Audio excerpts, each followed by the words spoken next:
双手举起的是一块 12.7 公斤，纯度为 99% 的 24K 金砖。这块金砖值多少钱？稍后告诉您。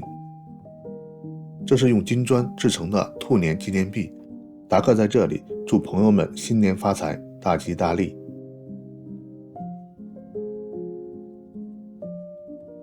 我报的金砖和出产这枚纪念币的地方是加拿大首都渥太华的皇家铸币厂，位置在渥太华中心，离国会、国家美术馆都很近。参观需要预约，提交身份证明，购票就可以，门票很便宜。铸币厂坐落在一幢有历史的建筑里，建立于1908年。铸币厂拥有精良的设备和优秀的技术人员，是世界上最大、最完善的造币中心之一。参观由导游带领，每批人数固定，全程约40分钟。进入楼里，很多地方就不能拍照了。后面看到的视频是借用铸币厂在网上的宣传片段。导游介绍，加拿大皇家造币厂在成立之初仅为英国造币厂的一个分厂，生产少量的流通币。1931年，皇家造币厂正式脱离英国造币厂，成为加拿大政府下属的货币制作机构，为加拿大铸造流通币，同时还接受委托为其他国家铸币。目前已经为几十个国家生产了价值超过50亿加元的流通币，此外还生产制作收藏币、纪念章和体育奖牌。在橱窗的陈列里，我们看到了铸币厂为香港制造的硬币和奥运会金银铜奖牌。跟随导游的参观路线在2楼，隔着玻璃能看见下面工人将原材料像金子和铜等一步步处理加工，直到包装完成。每个关键步骤导游会停下来讲解，并有电视播放操作细节。看着楼下满屋的金银就不说了，连铸币厂的卫生间、洗手台的玻璃板下也用各种纪念币摆放了图案做装饰，这也够豪气的。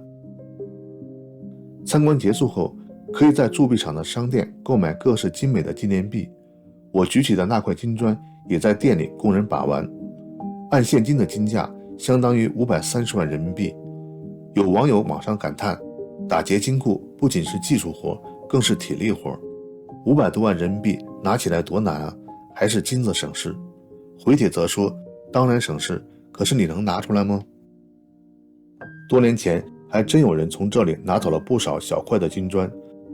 此人名叫劳伦斯，35岁，是铸币厂工作了7年的工人，负责检测金砖和金币的纯度。2014年到2015年间，监守自盗，先后盗走了22块这样的小金砖和几十枚金币，然后在外面出售，每次都能拿到近7000加元的支票。案发后，警方估计共牟利18万加元。劳伦斯被发现不是因为在铸币厂偷盗，而是因为一位负责的银行女职员。2015年2月的一天，劳伦斯卖出了18块小金砖，每块价值8000加元。他要求银行立即转账到加勒比海地区的一家公司。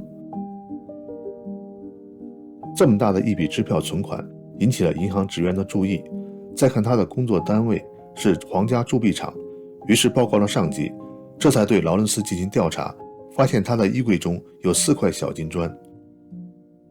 这是后来电视新闻播放的劳伦斯下班时接受安检的画面。劳伦斯偷走金币的办法和清朝时银库的库宾一样，塞入人体排泄器官中。警察在劳伦斯的更衣柜里发现了用于润滑的凡士林和一次性手套。后来查看安检记录，在41天中28次触发了金属探测器。于是铸币厂模拟劳伦斯的偷盗过程，发现金属探测器的成功率是 50%。 最后法院判定劳伦斯退还所有赃款，并监禁30个月。这起轰动全球的新闻是后来查资料看到的，当时铸币厂的导游没有提及。看着严密的安检措施，作为游客的我压根儿也没有想到。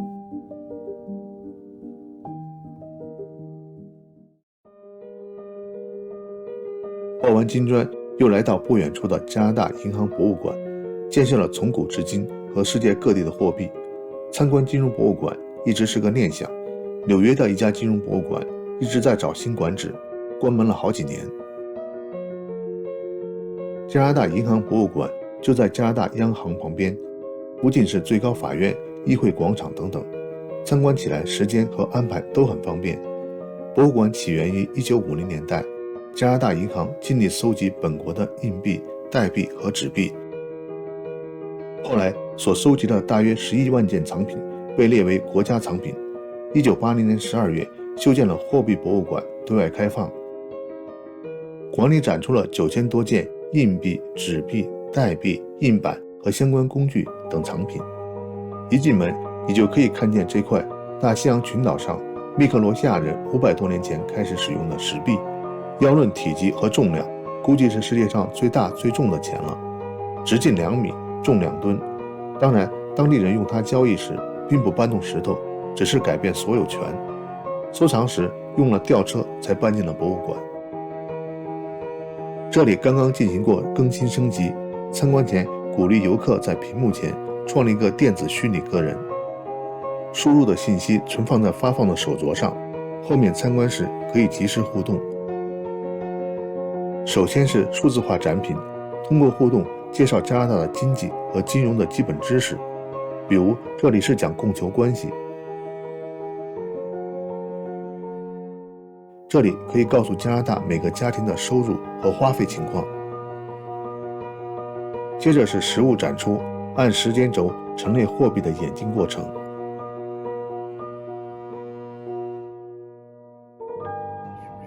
这台模拟飞行的游戏机演示将通货膨胀控制在2%的难度，你必须沿着飞行路线飞行，同时射击击破那些代表影响通货膨胀原因的石头。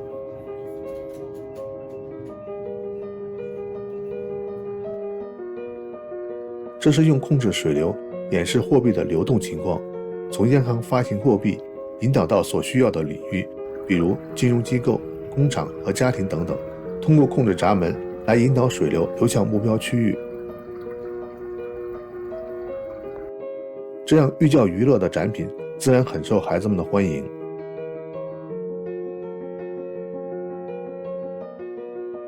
接下来是各国货币，包括纸币和硬币。这颗金牙是200多年前斐济岛的钱。这种货币来自大洋洲所罗门群岛，岛上的土著人用特有鸟的羽毛绕成圈做成货币。这是欧亚非都出现过的货币贝壳。古罗马人曾用盐做报酬支付给士兵，所以英文工资一词 salary 中有拉丁文盐的词根 sal。在中亚地区，茶砖也做过货币。这是枚古罗马的硬币，上面印有凯撒的名字，图案是一头大象踩着一条龙，大象代表的是罗马，龙代表的是北方的高卢，寓意罗马的强大。这枚硬币就不仅是交易的工具，也成了宣传的工具。在博物馆里也看到了很多来自家乡的文物，这是中国地区的货币、方孔钱和纸币。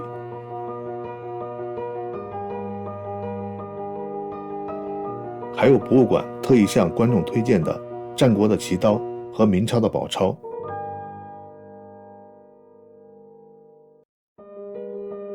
最后的展区也是最重要的，介绍了加拿大的货币，包括如何防伪。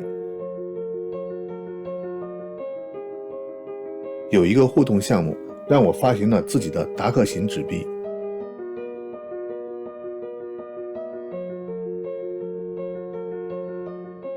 在北京和天津，前些年也成立了金融博物馆，发起人王维先生写了这本书《金融可以颠覆历史》，从金融角度重新解释了很多历史事件。比如中日甲午海战中，日本的2艘军舰吉野号和浪速号曾经是清朝海军向英国订购的，因为资金不够而最终让日本买走，并在海战中起到了关键作用。倘若清政府当时有人懂得融资，调转炮口的2艘战舰也许会改变战局，甚至历史。书中的一些例子在加拿大银行博物馆也能看到，这是1924年德国发行的面值为1万万亿马克的钞票。一战后，德国的通货膨胀创下了空前纪录。1919年到1923年，物价上涨了4815亿倍。主要原因是政府没有税收来源，只能用印钞机来平衡预算。当时工资是按天发，下班前人们就开始做热身，拿到钱就往商店跑，晚1分钟，东西的价格就上涨数倍。走出博物馆，真没想到关于钱的事，是在似乎离经济和金融都有点远的渥太华，看得最全，了解最多。这也是旅行带来的意外。视频上传的时候，正是农历辞旧迎新之时，希望借着前面这些财富，给看到视频的朋友带来一个旺旺的兔年。